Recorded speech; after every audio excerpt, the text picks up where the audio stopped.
Hello, कैसे हो आप सब। तो मैं विशाल चिकारा स्वागत करता हूं आपका। मेंसुरेशन 2D की आपकी क्लास चल रही है और लगभग इस पे आपकी 6 या 7 क्लास आपकी हो चुकी हैं। आई थिंक 7 हो चुकी हैं, तो क्लास नंबर आपकी 8 होगी। तो मेरे हिसाब से सफिशिएंट रहेगा आपके लिए इतना। ठीक है। तो क्योंकि आपका जो एग्ज़ाम रहेगा उसमें बेसिक आपके क्वेश्चन आएंगे, उसमें ज़्यादा डिटेल में तो आपको आना है नहीं। ठीक है। तो इस पे और ज़्यादा करना मेरे हिसाब से ठीक नहीं रहेगा। और इसके बाद जो इस पे मुझे आपको कराना है वो है आपका मेंसुरेशन 3D। ठीक है, तो उस पे हम बात करेंगे। तो फिलहाल इसमें जो क्वेश्चन हम कर रहे थे उसी को हम आगे कंटिन्यू लेके चलते हैं। ठीक है, चलिए भाई। तो आ, तो देखो यार, वो काम आपको जरूर करना है कि जो पीछे की क्लास है ना उनको आपको जरूर करना है। ऐसा नहीं कि कहीं से भी कोई भी क्लास आपने उठा के करना स्टार्ट कर दी तो चीज़ें आपको समझ में नहीं आएंगी, क्योंकि क्लास टू क्लास आपका जो लेवल होता है वो आपका बढ़ता रहता है। तो आपको उसी हिसाब से मुझे लगता है चलना चाहिए। ठीक है, चलिए। तो अब उस क्वेश्चन पे चलते हैं जहां से हमें इसको आगे कंटिन्यू करना है। और जो लास्ट क्वेश्चन था उसको एक बार देख लेते हैं, क्योंकि इसमें काफ़ी सारे क्वेश्चन मैंने आपको करा दिए हैं। क्योंकि मेंसुरेशन 2D एक काफ़ी बड़ा टॉपिक है और इससे क्वेश्चन आपकी काफ़ी आते भी हैं, इसमें टाइप भी ज़्यादा बनते हैं। ठीक है। तो कल जो हमने लास्ट क्वेश्चन किया था तो हमें थोड़ा सा आगे चलना पड़ेगा उससे।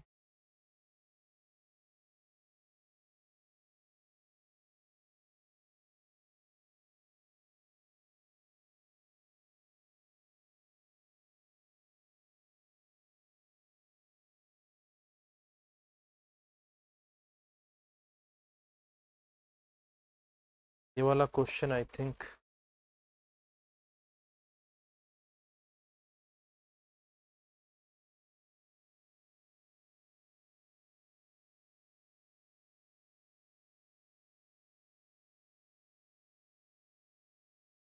एक सेकंड देखना पड़ेगा कि जो कल हमने लास्ट क्वेश्चन किया था वो ये वाला हो गया था। कोई इशू नहीं, ये भी हो गया था। ठीक है। ये आपका हमें करना था 1/12 हेक्टेयर वाला जो क्वेश्चन था, आई थिंक वो हुआ था आपका 1/12 हेक्टेयर वाला जो क्वेश्चन था। मुझे लगता है कि वो हेक्टेयर वाला तो क्वेश्चन आपका हो गया था। ठीक है, उससे आगे हमें थोड़ा सा चलना है। ठीक है, ये थोड़ा सा हमें इसको चलना पड़ेगा भाई, इसको एक बार थोड़ा सा कर लेते हैं। ठीक है, ये वाला क्वेश्चन आपका हो गया था, उसके बाद ये वाला क्वेश्चन हमें करना है। ठीक है, ये वाला क्वेश्चन हमें करना होगा। और ये कुछ अच्छे क्वेश्चन हैं जो आपको मुझे कराने हैं, तो इसको एक बार यहाँ से स्टार्ट कर लेते हैं। ठीक है, क्योंकि इससे पहले के जो क्वेश्चन है वो हमने कर लिए थे।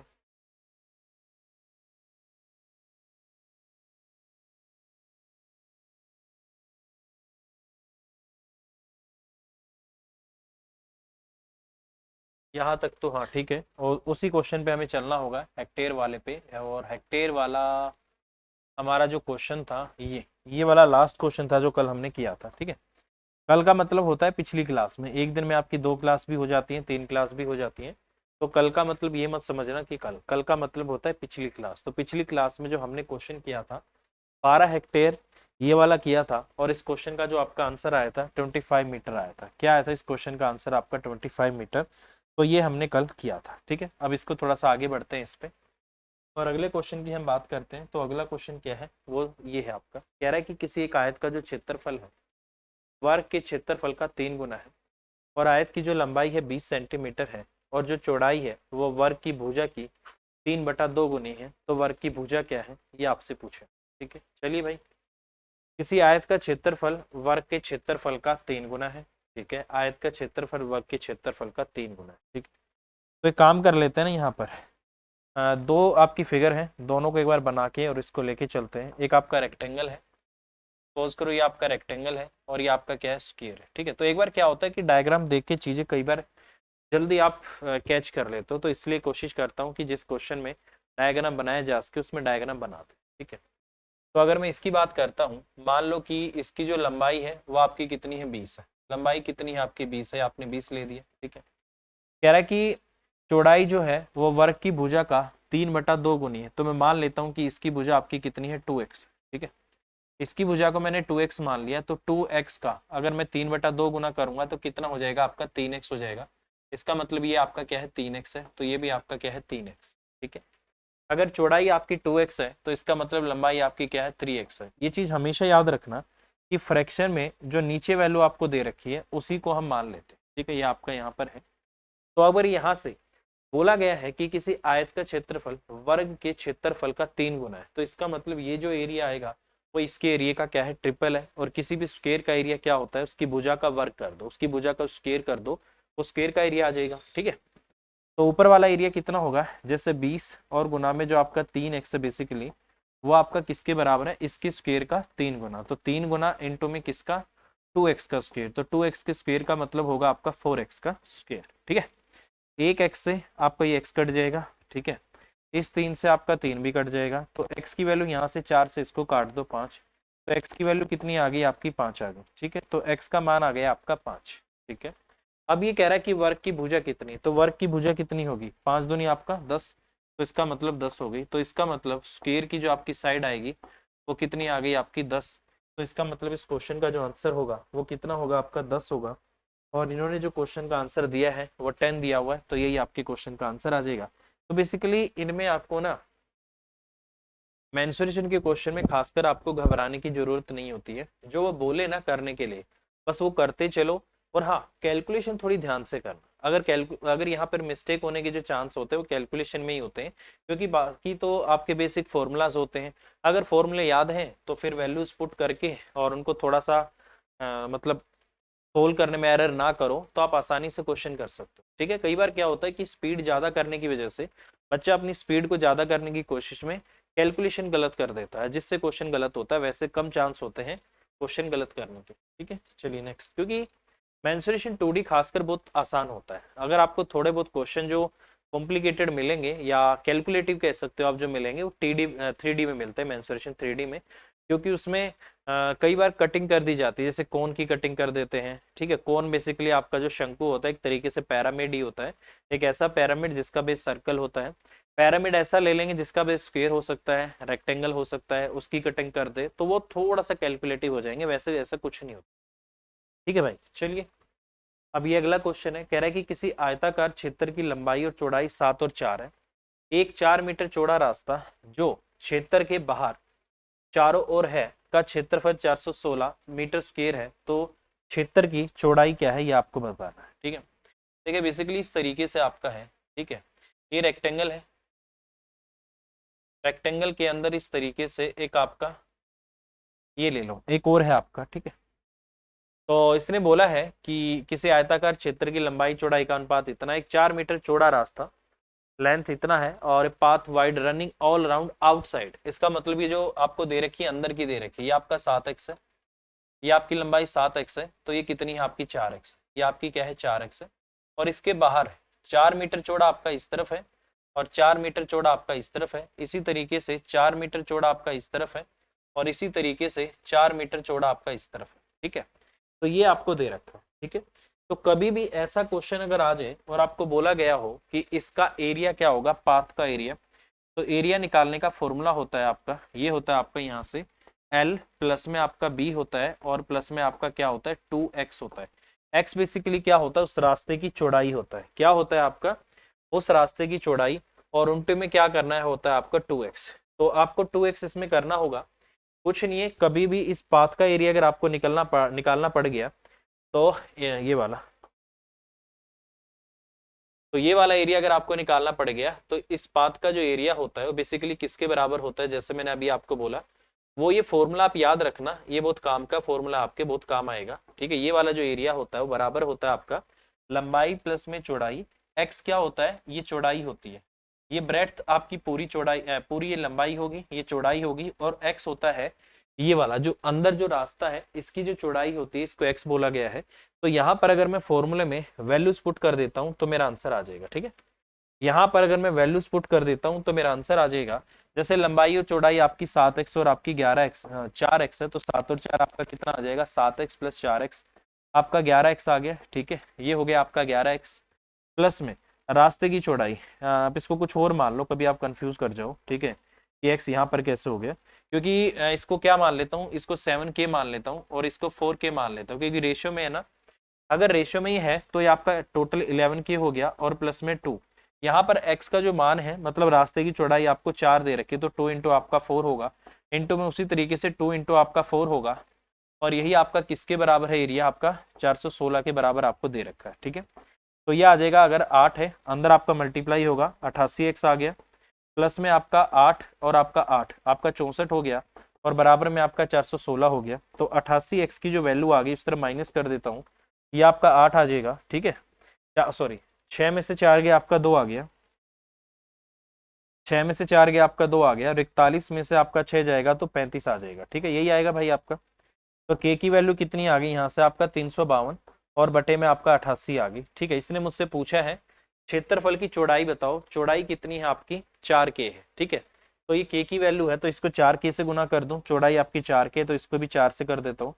4 दूनी 8, 4 दूनी 8 आ जाएगा, 11 दूनी 22 आएगा, 11 तिया 33 आ जाएगा, और यहाँ से आपका 2 बच गया, 11 दूनी 22 आ गया, और ये आपका 16 आ गया। तो इसका मतलब के का मान यहाँ से 4k का जो मान आ गया 16 आ गया। इसका मतलब जो अंदर वाला जो रास्ता है उसकी जो चौड़ाई है वो आपकी कितनी है 16 मीटर है, और लंबाई कितनी आ जाएगी आपकी यहाँ पर 16 सत्ते आपका 112, तो लंबाई आपकी 112 आ जाएगी, ठीक है, क्योंकि नहीं नहीं सॉरी के का तो कुछ हो रहा है नहीं, तो 4k की वैल्यू आई है ना, तो के की वैल्यू कितनी आएगी 4, तो वो 28 आ जाएगी, 4 चौक 16, 4 से आपका 28।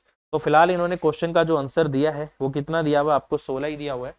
तो कभी भी इस पाथ का एरिया निकालना हो तो ये फॉर्मूला याद रखना, और इस फॉर्मूले को डायरेक्ट आप अप्लाई कर देना इस वाले एरिया को, तो आपका क्या आ जाएगा एरिया ऑफ पाथ, ये वाला एरिया जो है इसको रास्ते का क्षेत्रफल जो बोला जाता है, यहाँ से ये आपका निकल कर आ जाएगा। तो इस तरीके से ये होगा, ठीक है, इजी है मेरे हिसाब से, आपको समझ आ गया होगा और कर सकते हैं हम इसको आसानी से, ठीक है। चलिए नेक्स्ट, अगला क्वेश्चन है। क्वेश्चन में बोला गया है कि 4 डेसीमीटर भुजा वाली वर्गाकार टाइल द्वारा किसी 8 मीटर लंबे और 6 मीटर चौड़े फर्श को बनाने में कितनी वर्गाकार टाइल्स की आवश्यकता है, ये आपको बताना है, ठीक है। देखिए भाई बहुत सिंपल सी बात है, आपको टाइल लगानी है, ठीक है, इस वाले क्षेत्रफल में आपको टाइल लगानी है, और यहाँ पर आपको छोटी छोटी टाइलें दे रखी हैं, ठीक है, ये छोटी छोटी टाइलें हैं, ये टाइलें इसके अंदर आपको लगानी है। तो मुझे एक छोटी सी बात बताना, जो टाइलों का जो मतलब आपको नहीं पता कितनी सारी टाइलें लगेंगी, चाहे कुछ भी है, चाहे 10 टाइल लगे, 20 लगे, 30 लगे, 40 लगे, 50 लगे, जितनी भी टाइल लगेंगी उन सभी टाइल का जो एरिया होगा, क्या जिस एरिया में लगने वाली है उनके एरिया के बराबर होगा, बिल्कुल होगा। तो मुझे सिर्फ क्या करना है, एक टाइल का एरिया निकाल के इस पूरे बड़े टाइल के एरिया के बराबर रखना है, और छोटे वाली टाइल के एरिया को नंबर ऑफ टाइल से गुना कर देना है, या फिर बड़े वाले एरिया को छोटे वाले एरिया से डिवाइड कर दो तो आपकी नंबर ऑफ टाइल से निकल कर आ जाएगी, ठीक है। तो ये कंसेप्ट लगेगा, इजी है, समझ गए होगे आप। तो बस आपको कुछ नहीं करना, ठीक है। अब आप ये देखो कि इसकी जो लंबाई है आपकी 8 मीटर है और उसकी 6 मीटर है, बस यहाँ पर आपको देखना होगा, ये सब आपको डेसीमीटर में दे रखा है, ठीक है। क्या आपको पता है कि जो आपका 10 डेसीमीटर होता है, जो आपका 10 डेसीमीटर होता है वो बेसिकली आपका 1 सेंटीमीटर के बराबर होता है, ठीक है। इसके बराबर होता है 1 सेंटीमीटर के बराबर होता है।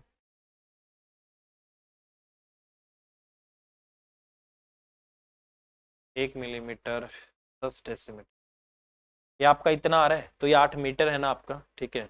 और आपको पता है कि एक यहाँ से अगर मैं बात करता हूँ, ये आपका इतना आ गया है, ठीक है। 1 सेंटीमीटर में बेसिकली आपके नहीं नहीं नहीं 10 डेसीमीटर में 1 सेंटीमीटर होता है। तो इसका मतलब अगर मैं यहाँ से बात करता हूँ, एक सेकंड रुको, डेसीमीटर डेकामीटर, ठीक है, बिल्कुल सही है, मिलीमीटर, उसके बाद डेसीमीटर, 10 डेसीमीटर आपका 1 सेंटीमीटर के बराबर होता है, कोई इश्यू नहीं है, ठीक है। इसका मतलब अगर मैं यहाँ से बात करता हूँ तो मैं चाह रहा हूँ इसको मीटर में है ना आपका सारा, तो मीटर है, इसको मैं सेंटीमीटर में कन्वर्ट कर लूँ तो इसका मतलब ये आपका क्या हो जाएगा 800 सेंटीमीटर हो जाएगा, ये भी आपका 800 सेंटीमीटर हो जाएगा, और ये आपका 600 सेंटीमीटर हो जाएगा, और ये भी क्या होगा आपका 600 सेंटीमीटर हो जाएगा, ठीक है। 800 सेंटीमीटर हो गया, 800 सेंटीमीटर हो गया, 800 सेंटीमीटर हो गया, 600 सेंटीमीटर आपका हो गया, ठीक है। अब मुझे बोला गया है कि 10 डेसीमीटर बेसिकली 1 सेंटीमीटर के बराबर होता है, तो 1 डेसीमीटर, जो आपका 1 डेसीमीटर होता है वो किसके बराबर होता है आपका 1/10 सेंटीमीटर के बराबर होता है, ठीक है। तो इसका मतलब 4 डेसीमीटर किसके बराबर होगा 4/10 सेंटीमीटर के बराबर होगा। तो आपका इस तरीके से आ गया, ठीक है, यही होगा। अब देखो नंबर ऑफ टाइल्स को मैं n मान लेता हूं, एक टाइल का एरिया कितना आ गया आपका 4/10, क्योंकि स्क्वायर है तो उसकी भुजा का स्क्वायर कर दो, मतलब 4/10 4/10 बराबर होगा आपका 800, और इंटू कितना हो जाएगा आपका 600, आपका इस तरीके से आ जाएगा। ठीक है, यही बनेगा आपका। ठीक है, ये तो कुछ गड़बड़ आ रही है यहाँ से।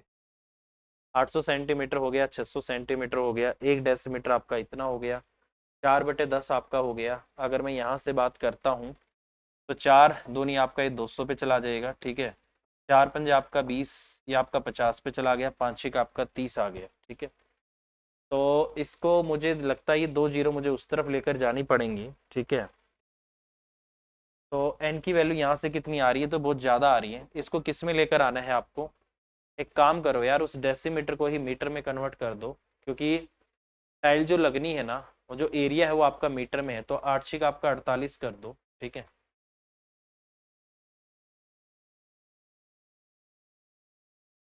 ये आपका 4/10 यहाँ पर नहीं होगा, ये आपका 4 ही रह जाएगा। ठीक है, और इसकी अगर मैं बात करता हूँ, ये आपका 800, इसको 8 ही रखो और इसको आप क्या करो 6 ही रखो। ठीक है, इसको 8 रखो और इसको 6 रखो। ठीक है, और इसको 4/10 करो और इसको भी क्या करो 4/10 करो, जैसे 2 दूनी 4 आ गई, 4 आ गया, 2 3 आपका 6 आ गया, और यहाँ से आपका 4 दूनी आपका 8 भी कट जाएगा, 2 से आपका 2 कट गया। एन की वैल्यू कितनी आएगी आपका 300। तो एन की वैल्यू क्या आएगी आपका 300 आएगी भाई। कितना आएगा एन की वैल्यू आपका 300। तो इस तरीके से हम इसको करेंगे। ठीक है, थोड़ा सा मुझे लग रहा है इस क्वेश्चन में कुछ गड़बड़ है। ठीक है, क्योंकि हम जो कर रहे हैं बिल्कुल सही कर रहे हैं। ठीक है, डेसीमीटर है और वो आपका मीटर में दे रखा है 4 डेसीमीटर। ठीक है, कोई इशू नहीं है। ठीक है, 8 का आपका 48 हो गया, और ये बिल्कुल सही है। बेसिकली मुझे लगता है कि 10 सेंटीमीटर जो होता है वो 1 डेसीमीटर के बराबर होता है। ये थोड़ा सा हम उल्टा कर रहे हैं, ये हम थोड़ा सा उल्टा कर रहे हैं, मुझे जहां तक अभी ध्यान आ रहा है। ठीक है, क्योंकि वो तो आपका 10 मिलीमीटर जो होता है वो 1 सेंटीमीटर के बराबर होता है। ठीक है, तो बेसिकली याद रखना 10 सेंटीमीटर जो होता है वो किसके बराबर होता है आपका 1 डेसीमीटर के। ठीक है, ये हम थोड़ी सी गड़बड़ कर रहे हैं भाई। 10 सेंटीमीटर किसके बराबर होता है आपका 1 डेसीमीटर के बराबर होता है। बेसिकली 10 मिलीमीटर जो होता है वो 1 सेंटीमीटर के बराबर होता है। ठीक है, 10 मिलीमीटर मिलके 1 सेंटीमीटर बनाते हैं, तो ये जो यहाँ से 10 सेंटीमीटर होता है वो 1 डेसीमीटर के बराबर होता है, तो ये आपको याद रखना पड़ेगा। ठीक है, और यहाँ से अगर मैं बात करूँ तो 1 सेंटीमीटर आपका यहाँ से इतना ही इसको रखो। ठीक है, इतना इसको हमें रखना है। तो अगर मैं इसको मीटर में चेंज करूंगा तो आपको पता है 100 सेंटीमीटर जो होता है वो बेसिकली किसके बराबर होगा 10 डेसीमीटर के बराबर होगा। और या फिर आप ये बात बोल सकते हो कि 10 डेसीमीटर जो होता है 10 डेसीमीटर जो बराबर होता है वो किसके बराबर होता है आपका 1 मीटर के। ठीक है, किसके बराबर होता है आपके 1 मीटर के बराबर होता है 10 डेसीमीटर। ठीक है, तो यही काम मुझे यहाँ पर करना होगा। ये 4/10 हो गया, 4/10 हो गया, मीटर में आपका कन्वर्ट हो गया। 1 डेसीमीटर आपका किसके बराबर होगा 1/10 मीटर के बराबर होगा। तो 4 डेसीमीटर किसके बराबर होगा 4/10 मीटर के बराबर होगा।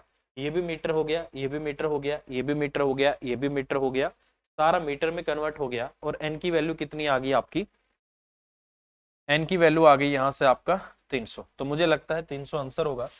और इन्होंने जो क्वेश्चन का आंसर दिया है डी दिया हुआ है, तो ये आपको याद रखना है। ठीक है, थोड़ा सा कंफ्यूजन हो गया था।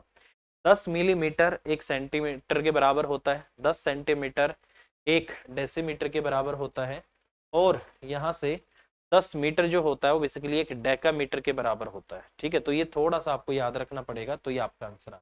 ठीक है, नेक्स्ट है दो समरूप त्रिभुजों के क्षेत्रफल आपको इतने दे रखे हैं। आपको पता है जब भी दो ट्रायंगल आपस में सिमिलर होते हैं तो उनका जो एरिया होता है उसका जो रेशो होता है वो उनकी कोरस्पॉन्डिंग साइड्स की लेंथ का रेशो हो, या उनकी हाइट का रेशो हो, उनकी मीडियन का रेशो हो, उनके पेरीमीटर का रेशो हो, इन रेडियस का रेशो हो, सरकम रेडियस का जो रेशो होता है, उन सभी का स्क्वायर करने से उन दो ट्रायंगल के जो सिमिलर हैं उनके एरिया का रेशो आता है, या इन सभी का अंडर रूट करने से या स्क्वायर रूट करने से जो रेशो आता है वही उनके एरिया का रेशो होता है।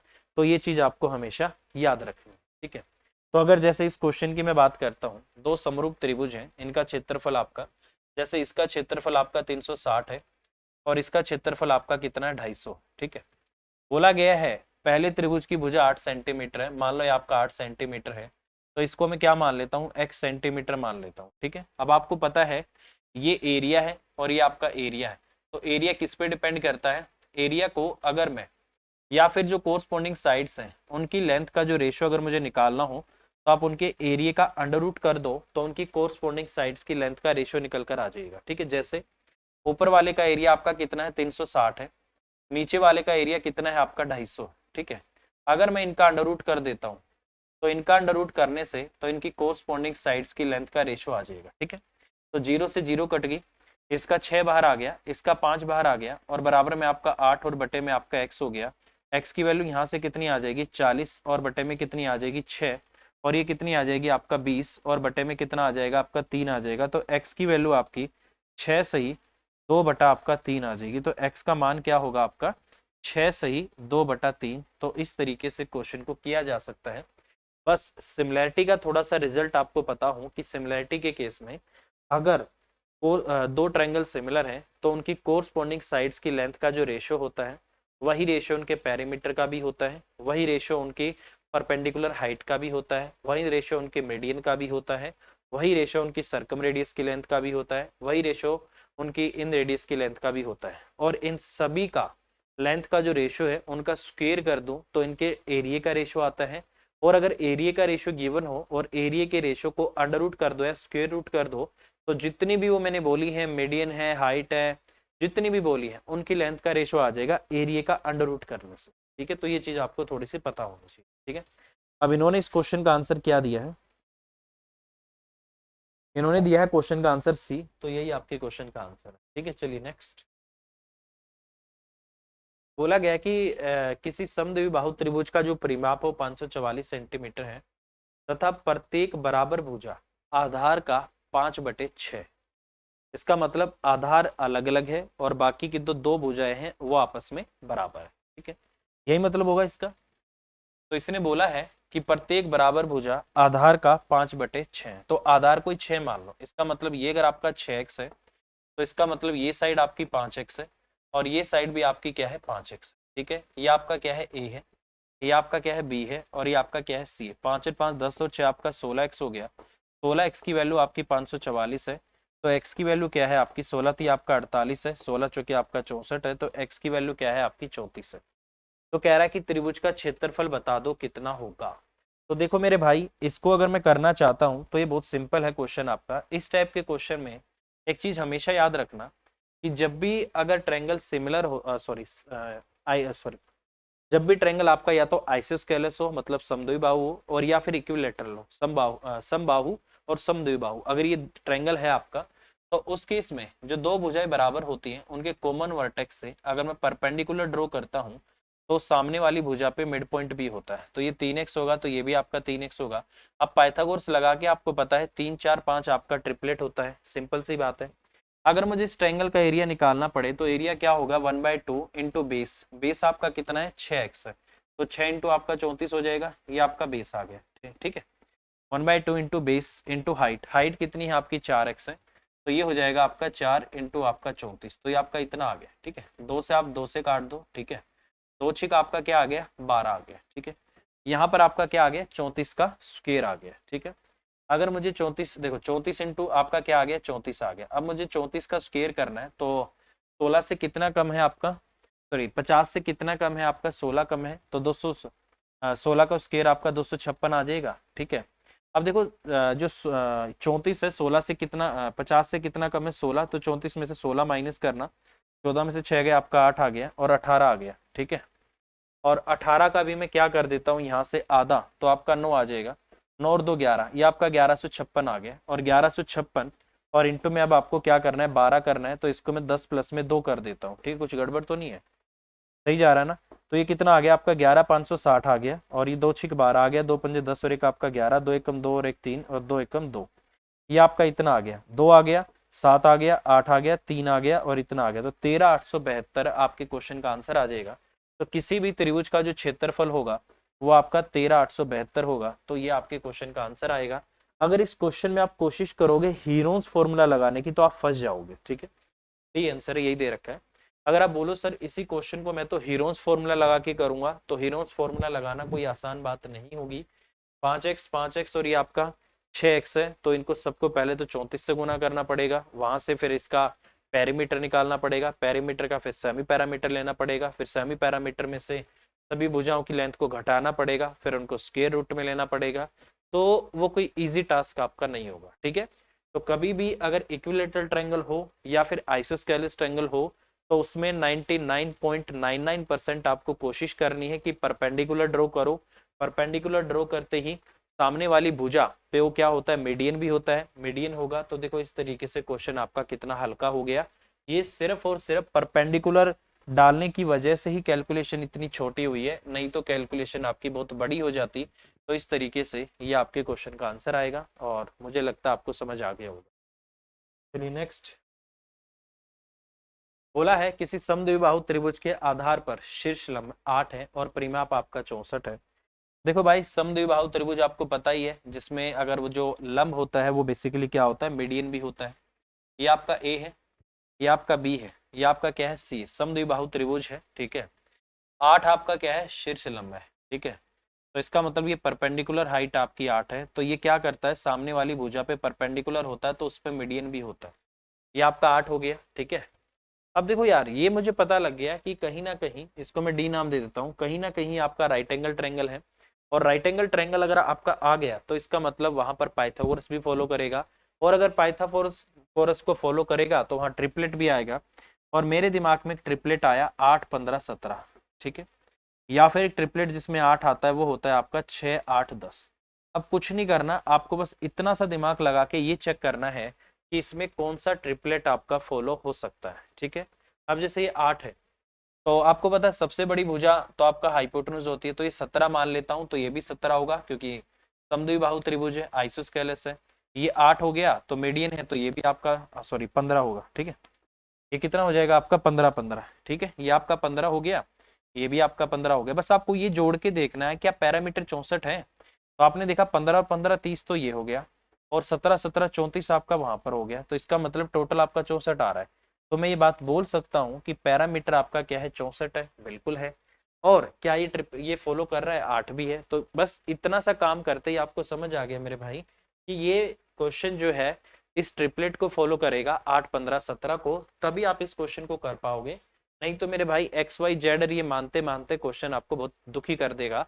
और उससे तो अच्छा फिर पेपर में थोड़ा सा पहले इसको छोड़ ही देना, टाइम बचे तो फिर कर लेना, ठीक है। तो ये हो गया। अब ये कह रहा है कि त्रिभुज का क्षेत्रफल बता दो, तो त्रिभुज का क्षेत्रफल तो आ ही गया। त्रिभुज का क्षेत्रफल तो आपका आ ही गया। एरिया किसके बराबर हो गया आपका 1/2। बेस बेस कितना है आपका 30 है, और हाइट आपकी कितनी है, यहाँ से आपका 8 है। 2 चौक आपका 8 आ गया, 4 3 आपका 12 आ गया, तो 120 सेंटीमीटर स्क्वायर। तो ये आपका एरिया आ जाएगा। तो इस तरीके से मैं क्वेश्चन कर सकता हूँ। तो त्रिभुज का क्षेत्रफल क्या है आपका 120, तो ये आना चाहिए। और इन्होंने जो आंसर दिया है 120 ही दे रखा है। तो इस तरीके से आप क्वेश्चन करोगे, बट कैसे करोगे, ट्रिपलेट से करोगे मेरे भाई, वैसे तो बहुत दुखी हो जाओगे, ठीक है। चलिए अगले क्वेश्चन पे चलते हैं।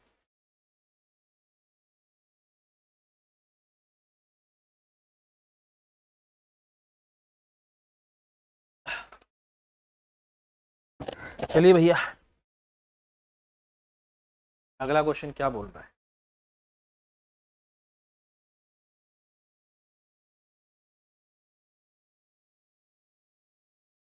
अगले क्वेश्चन में बोला गया है कि एबीसी त्रिज्या वाले 3 वृत्त एक दूसरे को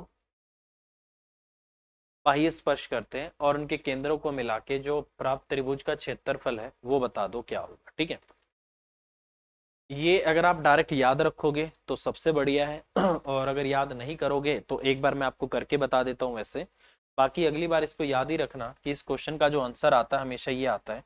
कल को अगर ये क्वेश्चन आपके पेपर में आ जाए और ए बी सी की जगह पर अगर आपको न्यूमेरिकल वैल्यू भी दे दे तो कोई दिक्कत नहीं है, आप सीधा न्यूमेरिकल इस फॉर्मूला में उस न्यूमेरिकल वैल्यू को पुट कर दो, आपका आंसर आ जाएगा, ठीक है। ये होगा कैसे, हेरोन्स फॉर्मूला का फॉर्मूला लगाना पड़ेगा। आई थिंक एक ऐसा क्वेश्चन न्यूमेरिकल वैल्यू में आया भी है, और उसमें उस ट्रायंगल का एरिया हमें निकालना था, हेरोन्स फॉर्मूला से निकालना पड़ा था। तो सेम कंसेप्ट आपको यहाँ लगाना होगा। मैं आपको बता देता हूँ, वैसे वैसे हमें करने की जरूरत नहीं है। इसको आप डायरेक्ट याद ही रखोगे तो आपके लिए बहुत फायदा रहेगा, नहीं तो फिर कैलकुलेशन तो देखो है ही क्वेश्चन, तो फिर आपको बचने के चांस नहीं है, ठीक है।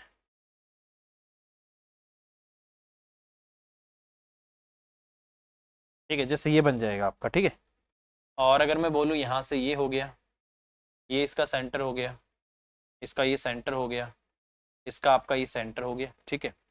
ये आपका क्या हो जाएगा, मान लो कि ABC आपको दे रखा, कोई बात नहीं, आपका A है, ये आपका B है और ये आपका क्या है C।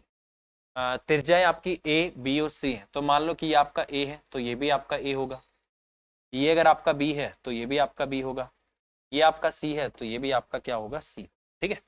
तो इस तरीके से एक ट्रायंगल ऐसा बन गया जिसकी ये भुजा A प्लस बी बन गई, ये भुजा B प्लस सी बन गई और ये भुजा आपकी A प्लस सी बन गई, ठीक है। अब आपको भी पता है किसी भी स्केलर ट्रायंगल का जो एरिया होता है वो कैसे निकलता है, हीरोन्स फॉर्मूला से। तो एरिया कैसे निकलेगा, एरिया निकलेगा आपका यहाँ से हीरोन्स फॉर्मूला से। हीरोन्स फॉर्मूला क्या बोलता है कि इसका सेमी पैरामीटर ले लो, तो अगर मैं इसका सेमी पैरामीटर लूंगा, जैसे मैं इसको जोड़ूंगा 2 बार A आएगा, 2 बार B आएगा और 2 बार C आएगा, ठीक है। बेशक इसको जोड़ लो, तो पैरामीटर कितना आ गया आपका, 2 बार A B C आएगा, तो इसको 2 को कॉमन ले लो, A plus B plus C आ गया और नीचे भी आपका सेमी पैरामीटर लेना है तो 2 से 2 कट गया। तो अब हीरोन्स फॉर्मूला में जो S होता है वो A प्लस बी सी, ये आपका क्या आ गया, S आ गया, ठीक है। लिख देता हूँ फॉर्मूला क्या बोलता है, ये आपके S की वैल्यू है, फॉर्मूला बोलता है S इंटू में, तो S माइनस में आपका X, S माइनस आपका Y और S माइनस आपका Z। X क्या है, ट्रायंगल की एक साइड है, Y उसकी दूसरी साइड है, Z उसकी तीसरी साइड है, ठीक है। तो इस तरीके से आपका होगा। अब यहाँ से अगर मैं इसको करूंगा तो हमें क्या करना पड़ेगा यहाँ पर, अब देखो सेमी पैरामीटर जो आया ना, जो जैसे S है, S मेरे लिए क्या है यहाँ पर A प्लस बी प्लस आपका C, ठीक है। उसमें से मैं X इसको मान लेता हूँ, तो अगर मैं A प्लस बी प्लस सी में से A प्लस बी को घटाऊंगा तो सिर्फ C बचेगा इनटू में। उसी तरीके से A प्लस बी प्लस सी में से मान लो ये आपका क्या है, ये वाली वैल्यू आपकी Y है, ये आपकी X और ये आपकी Z। तो अगर मैं A प्लस बी प्लस सी में से B प्लस सी को घटाता हूँ तो A बचेगा। उसी तरीके से A प्लस बी प्लस सी में से AC को घटाऊंगा तो सिर्फ आपका B बचेगा, ठीक है। यही बचेगा भाई। देखो S मेरे लिए क्या है, A plus b plus c, X मेरे लिए क्या है, A प्लस बी, Y मेरे लिए क्या है, ये B प्लस सी, Z मेरे लिए क्या है, A प्लस सी है। तो A प्लस बी प्लस सी में से A भी घटेगा तो C आएगा, B प्लस सी घटेगा A आएगा और A प्लस सी घटेगा B आएगा, तो वही बच गया आपका। तो एरिया कितना बन गया आपका, एरिया कभी भी आ जाए तो डायरेक्ट याद रखना A प्लस बी प्लस आपका C और इनटू में यहाँ पर आपका क्या होगा, A B और आपका C, ये आपका क्या होगा, इस ट्रायंगल का आपका एरिया आएगा। तो इस तरीके से मैं इस क्वेश्चन को कर सकता हूँ, बहुत सिंपल है। आगे से कभी भी आए तो डायरेक्ट इसका जो रिजल्ट है वो याद रखो, ज़्यादा पेपर में आपको इसको करने की ज़रूरत नहीं है। न्यूमेरिकल वैल्यू आ गई, डायरेक्ट इसमें पुट कर दी, मान लो वहाँ पर 4 दे दिया, 7 दे दिया, 5 दे दिया, ठीक है, कुछ भी दे दे, मतलब ट्रायंगल की प्रॉपर्टी फॉलो होनी चाहिए कि ट्रायंगल की किन्हीं दो साइड्स की लेंथ का सम तीसरी से बड़ा होना चाहिए और किन्हीं दो साइड्स की लेंथ का डिफरेंस तीसरी से छोटा होना चाहिए। ये प्रॉपर्टी लग के कोई भी जो आपकी लेंथ होती है कुछ भी दे सकता है, ठीक है। चलिए नेक्स्ट है, किसी समबाहु त्रिभुज के अंदर एक वृत्त है और उसके अंदर एक वर्ग है, तो त्रिभुज तथा वर्ग के क्षेत्रफल का अनुपात क्या हो। मैंने बोला था आपको ये इस टाइप के क्वेश्चन ज्यादा आते हैं, ठीक है। कोई दिक्कत नहीं, आते हैं तो भाई करने तो पड़ते ही हैं और पेपर में भी करने पड़ेंगे, यहाँ भी करने पड़ेंगे, ठीक है। बचा नहीं जा सकता इन टाइप के क्वेश्चन।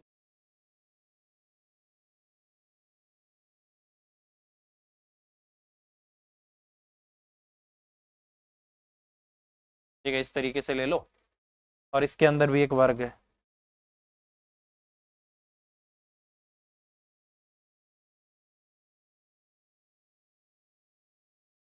ठीक है, ऐसे, ठीक है। मान लो ये आपका ए है, ये आपका बी है और ये आपका क्या है सी, ठीक है। ये इसकी आपका डी है और ये आपका क्या है ई है और ये आपका क्या है एफ है, डी ई एफ, और ये आपका क्या है जी, ठीक है। इस तरीके से है आपका, कह रहा है कि किसी समबाहु त्रिभुज के अंदर एक वृत्त है और उस वृत्त के अंदर भी क्या है आपका एक वर्ग है, तो त्रिभुज तथा वर्ग के क्षेत्रफल का अनुपात क्या होगा ये आपको बता, ठीक है। देखिए यार ये बात आपको पता होगी कि मान लो अगर इक्विलेटरल ट्रायंगल की साइड आपकी क्या है एक्स है, ठीक है। इक्विलेटरल ट्रायंगल की साइड आपकी क्या है एक्स है, तो मैं मान लेता हूँ कि इसकी साइड आपकी क्या है ए मान लो, ठीक है। तो क्या ये बात आपको पता है कि इसका जो आपका डायगोनल है वो क्या बनेगा, आपका √2a बनेगा, मानते हो इस बात को, मान लो, ठीक है। अच्छा क्या आपको पता है जो इक्विलेटरल ट्रायंगल के अंदर जो सर्कल होता है उसकी जो रेडियस होती है वो किसके बराबर होती है, उसकी साइड अपॉन में आपका 2√3 होती है, ठीक है। तो अगर मैं इसकी इन रेडियस की बात करूं तो इन रेडियस आपकी किसके बराबर होगी, जैसे साइड x है ना, तो इन रेडियस आपकी होगी x अपॉन में आपका 2 और आपका क्या होगी √3 होगी, ठीक है, यही होगी। ठीक है। अगर किसी स्क्वायर के बाहर अगर सर्कल हो तो उस स्क्वायर की जो रेडियस, उस सर्कल की जो रेडियस होती है, अगर स्क्वायर है, स्क्वायर के बाहर सर्कल है, तो उस सर्कल की जो रेडियस होती है वो उस स्क्वायर का जो डायगोनल होती है उसका आधा होती है। मानते हो आप इस बात को? इसका मतलब यही इन रेडियस किसके बराबर होगी? आपका √2a, और उसके बटे में क्या होगी? आपका 2 होगी, क्योंकि इसका साइड a है, डायगोनल √2a होगा, तो उसका डायमीटर √2 होगा, तो रेडियस आपकी इतनी होगी। ठीक है, इस 2 से इस 2 को काट दो। ठीक है, तो अगर मैं यहाँ से बात करता हूँ तो x अपॉन में जो आपका a आ गया, ये बेसिकली आपका √6, और अपॉन आपका क्या आ गया? 1 आ गया। तो कुछ इस तरीके से आएगा आपका। ठीक है, मानते हो आप इस बात को? तो ये आपका इतना आ जाएगा। ठीक है, ठीक है ना, 2 से आपका 2 कट गया, और x आपका इतना आ गया, x अपॉन a, और ये आपका इतना आ गया। ठीक है, कोई इश्यू नहीं है। ठीक है, कह रहा है कि वर्ग के क्षेत्रफल का अनुपात ज्ञात करना है आपका। तो अगर मैं इसका एरिया निकालना चाहता हूं तो एरिया किसके बराबर होगा?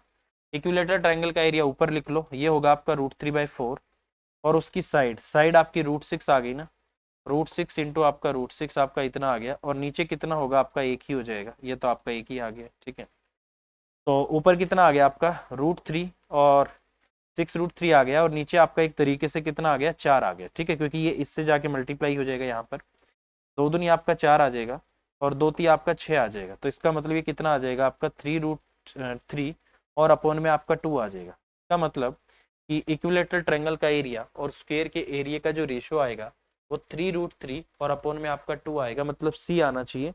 और इन्होंने जो क्वेश्चन का आंसर दिया है सी ही दिया हुआ है, तो ये आपके क्वेश्चन का आंसर आ जाएगा। तो इस तरीके से हम क्वेश्चन कर सकते हैं। ठीक, कुछ नहीं करना भाई, बस जो मैंने आपको इसकी जो थ्योरी कराई थी, जो बेसिक मैंने आपको इसका कराया था, उसमें जो मैंने बोला था आपको कि स्क्वायर के बाहर अगर सर्कल हो तो उसका जो डायमीटर होता है स्क्वायर का डायगोनल होता है। अगर स्क्वायर के अंदर सर्कल होता है तो उस सर्कल की जो रेडियस होती है वो स्क्वायर की साइड का आधा होती है। तो बस वही कंसेप्ट आपको लगाने हैं। इक्विलेटरल ट्रायंगल के बाहर सर्कल हो तो उसकी रेडियस इसकी साइड अपॉन में √3 होती है। अगर इक्विलेटरल ट्रायंगल के अंदर सर्कल हो तो उसकी रेडियस इक्विलेटरल ट्रायंगल की साइड अपॉन में आपका 2√3।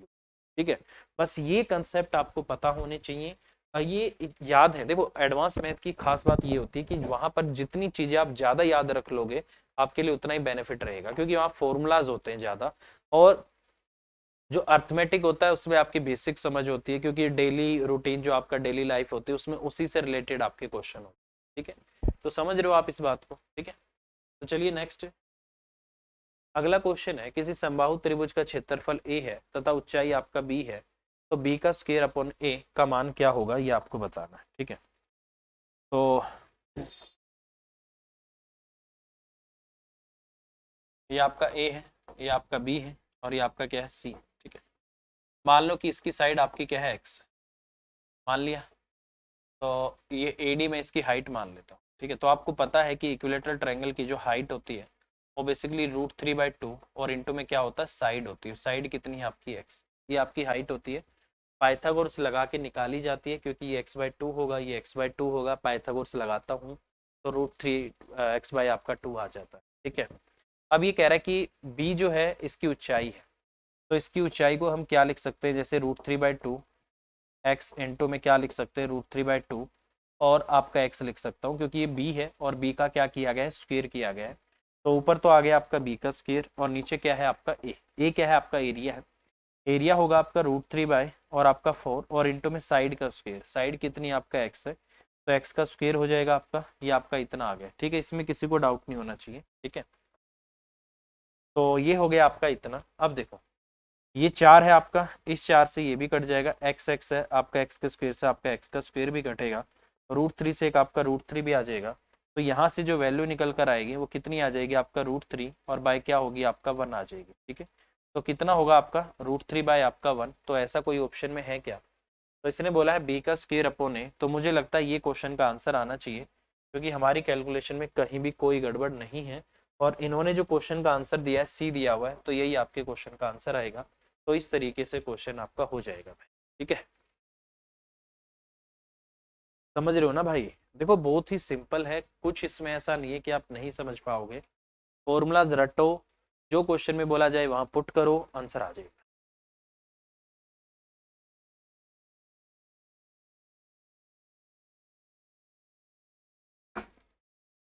चलिए भाई आगे बढ़ते हैं।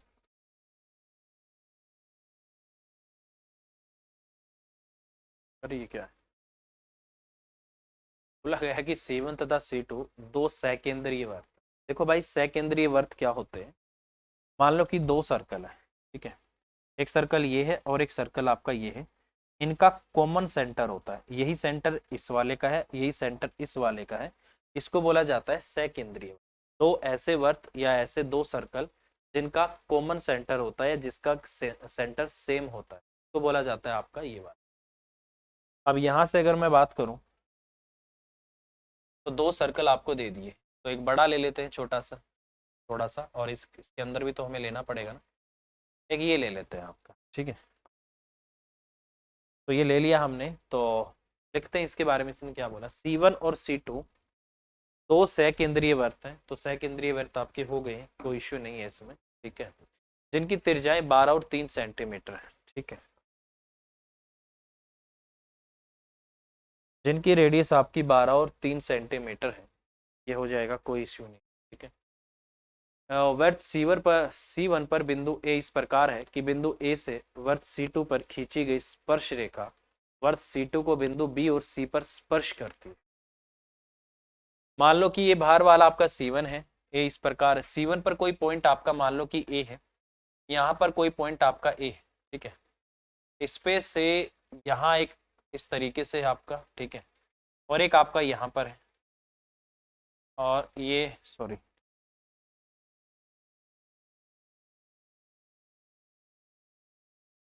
ये इसको यहाँ मिला देते हैं, ठीक है, इसको मिलाया यहाँ पे, तो इसी से हमें करना होगा। टेंजेंट वगैरह बोला गया है किसका, एक सेकंड,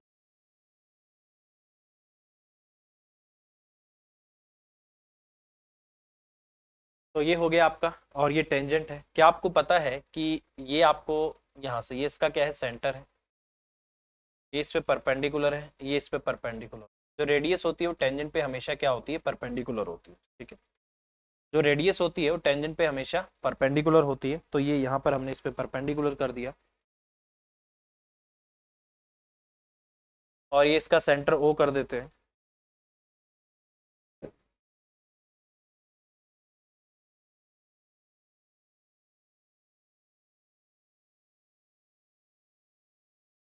ठीक है, ये हो गया इतना, और इसकी जो रेडियस आपकी 3 है और इसकी रेडियस आपकी क्या है, 3 है, कोई इश्यू नहीं, और इसकी रेडियस आपकी कितनी है, 12 है, तो ये सेंटर है, तो ये इसके सर्कमफ्रेंस पे मिलाऊंगा तो ये आपका 12 आ जाएगा, ये 3 हो गया तो ये आपका 12 हो गया, ठीक है। और इसने बोला गया है कि ए बी ओ सी का एरिया क्या होगा, ये आपका बी हो जाएगा और ये आपका क्या हो गया, सी हो गया, ठीक है। तो अगर मैं इस राइट एंगल ट्रायंगल का एरिया निकाल दूं और उसका डबल कर दूं तो मेरा क्या आ जाएगा, इसका एरिया ए बी ओ सी का पूरा एरिया निकल कर आ जाएगा, ठीक है। तो ये ठीक है, तो यही कंसेप्ट मुझे यहाँ पर लगाना होगा। तो अगर मैं यहाँ से परपेंडिकुलर हाइट की बात करूँ तो कैसे निकलेगी, पाइथागोरस से। तो ए बी जो होगा वो आपका किसके बराबर होगा, ए बी बराबर होगा 12 का स्क्वायर मतलब 144, 144 माइनस में आपका 3 का स्क्वायर 9 हो जाएगा, 14 में से 9 गया आपका 135 आ जाएगा ना, 9 और 5 आपका 14, तो आपका 135 आ गया, ठीक है। और 15 निम्न में आपका क्या होता है, 135 होता है, तो ये आपका कितना आ जाएगा, 3 रूट आपका 15 आ जाएगा, ठीक है। तो ये आपका किसके बराबर आ गया, आपका 3 रूट और आपका 15 आ गया, ठीक है, ये आपका इतना हो गया, कोई इश्यू नहीं है। ए बी ओ सी का एरिया आपको निकालना है, तो एरिया कितना होगा, 1/2, इसको 2 से गुना कर लेते हैं क्योंकि ऐसे ऐसे दो ट्रायंगल है, एक ट्रायंगल का जो एरिया होगा 1/2 इंटू में आपका बेस क्या है, 3 है, और परपेंडिकुलर हाइट आपकी क्या है, 3 रूट आपकी 15, ये आपका इतना आ जाएगा, ठीक है। इस 2 को इस 2 से गुना कर दो, ये कट गया आपका, 3 3 आपका 9 आ गया और 9 रूट आपका 15 आ गया। तो इसका मतलब मैं क्या बात बोल सकता हूँ, इसका मतलब मैं ये बात बोल सकता हूँ कि ए बी ओ सी का जो एरिया होगा वो आपका 9 रूट क्या होगा, 15 होगा। तो इस तरीके से क्वेश्चन आपका होगा। देखो इसके लिए जो चीज आपको याद रखनी है वो क्या याद रखनी है, ये हमेशा याद रखना कि जो रेडियस होती है वो परपेंडिकुलर पे हमेशा, सॉरी, जो रेडियस होती है वो टेंजेंट पे आपकी स्पर्श रेखा पे हमेशा क्या होती है, परपेंडिकुलर होती है, एक लंब होती है, ठीक है। और ये अगर आपको नहीं पता तो फिर क्वेश्चन करने में आपको गड़बड़ हो जाएगी, क्योंकि बेसिकली होता क्या है कि ए ओ बी और ए ओ सी जो है वो दोनों ट्रायंगल आपस में कॉन्ग्रुएंट हो जाते हैं, और कॉन्ग्रुएंट होने की प्रॉपर्टी है यहाँ पर R H S. Right angle होना चाहिए दोनों में आपका हाइपोटेन्यूज बराबर होना चाहिए और दोनों में 90 डिग्री का एंगल होना चाहिए, दोनों आपके फुलफिल करते हैं और इसीलिए ये दोनों ट्रायंगल आपस में कॉन्ग्रुएंट होते हैं और ये आपके इस तरीके से आ जाते हैं, ठीक है। इसके अलावा अगर थोड़ा सा और मैं अगर यहाँ से आपको आइडिया दूं तो याद रखना, ये एंगल अगर आपका अल्फा होता है तो ये भी आपका अल्फा होता है, तो ये वाला अगर आपका बीटा होता है तो ये भी आपका बीटा होता है, मतलब ये दोनों एंगल बराबर होते हैं, ये दोनों आपस में बराबर होते हैं और ये भी आपका 90 और ये भी आपका क्या है 90 होता है, तो सी आपके क्वेश्चन का आंसर आ जाएगा, ठीक है। समझ आ गया होगा, कोई इश्यू नहीं है, ठीक है। चलिए नेक्स्ट, अगला क्वेश्चन है, कह रहा है कि किसी घोड़े की को रस्सी की सहायता से खंबे से बांधा गया, यदि घोड़ा घास को चरते हुए 88 मीटर की चाप के बराबर चलता है, केंद्र पर 72 डिग्री का कोण अंतरित करता है, तब रस्सी की लंबाई क्या है, ये आपसे पूछा गया है, ठीक है। तो बेसिकली हुआ क्या है, वही वाली बात आपकी यहाँ पर बनेगी जो हम बताते हैं कि इस तरीके से आपका, ठीक है, और ये आपका इस तरीके से ऐसे होता है और इसको हम ऐसे मिला देते हैं, ठीक है। ये आपका क्या हो गया, ओ हो गया, ये आपका ए हो गया, ठीक है, ए ओ, और ये आपका क्या हो गया, सी हो गया, ठीक है। कह रहा है कि 88 मीटर की चाप आपकी बनेगी, ये आपका 88 मीटर हो गया, ठीक है। एंगल कह रहा है कि 72 डिग्री हो गया, ये आपका 72 डिग्री हो गया, कोई इशू नहीं, ठीक है। तो बोला है रस्सी की लंबाई ज्ञात करो, तो यार रस्सी की लंबाई यही तो होगी, जो इसकी रेडियस है वही तो उस रस्सी की लंबाई होगी, क्योंकि घोड़ा अगर है इधर आया होगा, ऐसे घूमता रहा होगा घूमता रहा होगा, यहाँ तक खा के जाएगा और यहाँ तक घूम के इतना ही खाया होगा, तो ये एरिया वो है जो उस घोड़े ने चरा है, तो इसका एरिया आपको निकालना है। कह रहा है कि रस्सी की लंबाई बताओ और उसके द्वारा आपको चाप की लंबाई दे रखी है, तो आपको पता है चाप की लंबाई कैसे निकालते हैं, ये होती है आपकी 2 पाई आर, 2 इंटू में पाई 22/7 हो जाएगा, रेडियस आपको निकालनी है, आर रख लेते हैं 2 पाई आर थीटा, थीटा आपका 72 है और बटे में क्या कर देते हैं 360 कर देते हैं, तो 2 पाई आर थीटा बटे 360 और ये आपका उस चाप की लंबाई हो गई और यही आपको क्वेश्चन में 88 दे रखा है, ठीक है। तो ये आपका इसके बराबर है, कोई इशू नहीं है, ठीक है, इतना हो गया। अगर मैं 72 से इसको काटूं तो ये आपका 5 पे चला जाएगा, ठीक है, 5 पे चला गया, 22 दूनी आपका 44 होगा, 44 दूनी आपका 88 भी आ जाएगा, आपका इतना आ गया, ठीक है। और रेडियस कितनी आ गई आपकी, 5 दूनी 10 और 7 आपका 70, तो इसका मतलब रेडियस कितनी बन गई यहाँ से आपकी 70 मीटर हो गई, तो रेडियस क्या आ जाएगी 70 मीटर, तो 70 मीटर आपके क्वेश्चन का आंसर आएगा। तो इस तरीके से मैं क्वेश्चन कर सकता हूँ और जहां तक मुझे लगता है यही इन्होंने क्वेश्चन का आंसर दिया होगा, ए यही आपके क्वेश्चन का आंसर है। समझ आ गया ना, बहुत सिंपल है, क्योंकि घोड़े ने जो आपका एरिया चरा है वो यही एरिया चरा है, इससे इससे ज्यादा वो नहीं चर सकता है, ये एरिया घोड़े के द्वारा सारा चरा गया है, क्योंकि इसी एरिया में घूमता रहेगा वो, इससे बाहर जा नहीं पाएगा। कह रहा है कि इतने एंगल में वो घूमा है और ये आपका इतना हो जाएगा, ठीक है।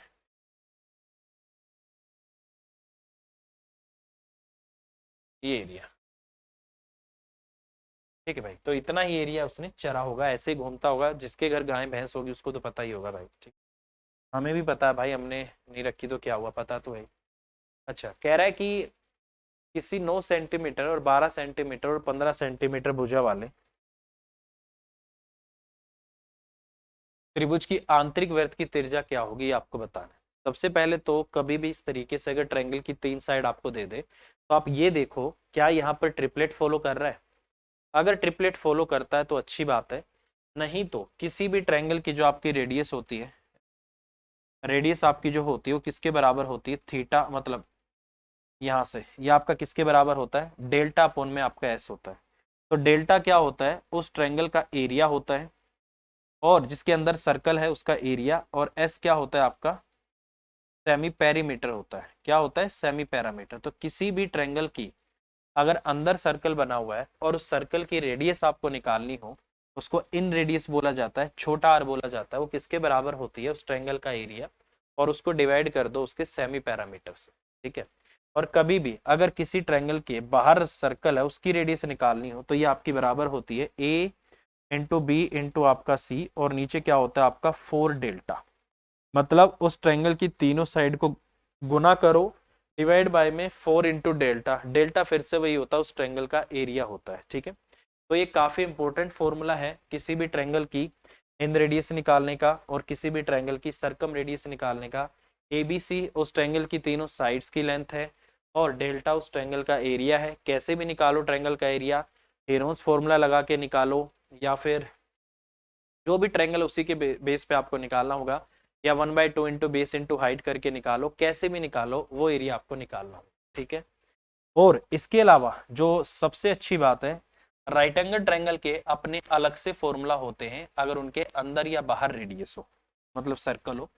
मान लो ये आपका ए है, ये आपका बी है और ये आपका सी है, ये आपका परपेंडिकुलर है, ये आपका बेस है और ये आपका क्या है, हाइपोटेन्यूज, ठीक है। ये हो गया। अगर इसके अंदर सर्कल है तो उसकी जो रेडियस होगी वो स्मॉल आर होगी। क्या होगी इसकी रेडियस आपकी, स्मॉल आर। क्या होगी आपकी, स्मॉल आर। तो स्मॉल आर बेसिकली किसके बराबर होता है, याद रखना फॉर्मूला, परपेंडिकुलर प्लस में बेस माइनस आपका हाइपोटेन्यूज और डिवाइड बाय आपका 2। तो राइट एंगल ट्रायंगल समकोण त्रिभुज के अंदर अगर सर्कल होता है, उसकी जो रेडियस होती है वो परपेंडिकुलर प्लस में बेस माइनस हाइपोटेन्यूज बाय आपकी 2 होती है, ठीक है। अगर सपोज करो इसके बाहर से सर्कल पास कर रहा है, अगर इसके बाहर से इस तरीके से कोई अगर सर्कल पास करता है, तो उस सर्कल की जो रेडियस होती है वो क्या होती है, इसके हाइपोटेन्यूज का आधा होती है। क्या होती है, इसके हाइपोटेन्यूज का आधा, ठीक है। तो अगर राइट एंगल ट्रायंगल के बाहर सर्कल है, उसकी जो रेडियस होती है वो इसके हाइपोटेन्यूज का, इसके कर्ण का आधा होगी। और अगर अंदर सर्कल है, उसकी जो रेडियस होगी परपेंडिकुलर प्लस में मतलब लंब जमा आधार घटा करना है आपको इसमें से कर्ण, और डिवाइड बाय आपको 2 कर देना है, आपकी उसकी इन रेडियस आ जाएगी, ठीक है। अब इसने बोला है इसके अंदर बनने वाली जो आंतरिक त्रिज्या क्या होगी। देखो अब इसमें थोड़ा सा पहचान करनी होगी। मैंने इसको देखा 3 तिया 9, 3 चौक 12 और 3 पंजे आपका 15। अब मुझे पता है कि 3 4 5 आपका एक ट्रिपलेट होता है जो कि कहाँ फॉलो होता है, सिर्फ और सिर्फ राइट एंगल ट्रायंगल में, और निकलता कैसे है, पाइथागोरस लगा के। अब आपको ये पता ही है कि पाइथागोरस सिर्फ और सिर्फ राइट एंगल ट्रायंगल में लगती है, ठीक है। अब जैसे इस क्वेश्चन में अगर मैं निकालूं तो मेरी इन रेडियस कितनी हो जाएगी, मेरी इन रेडियस होगी आपकी 9 और प्लस आपका 12 माइनस आपका 15 और नीचे आपका 2 आ जाएगा, ठीक है। 21 माइनस आपका 15 और डिवाइड बाय आपका 2 हो गया, ठीक है। ये आपका 6 हो गया, 6 बटे आपका 2 हो गया, ये आपका क्या हो गया, 3 हो गया।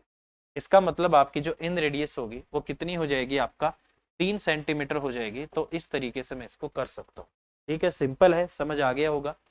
देखो एक चीज हमेशा याद रखना, जितने फॉर्मूलाज एडवांस मैथ में याद कर लोगे उतना ही आपको बेनिफिट होगा। अगर चीजें भाई रट नहीं सकते, याद नहीं कर सकते, तो फिर आपको दिक्कत आएगी, ठीक है।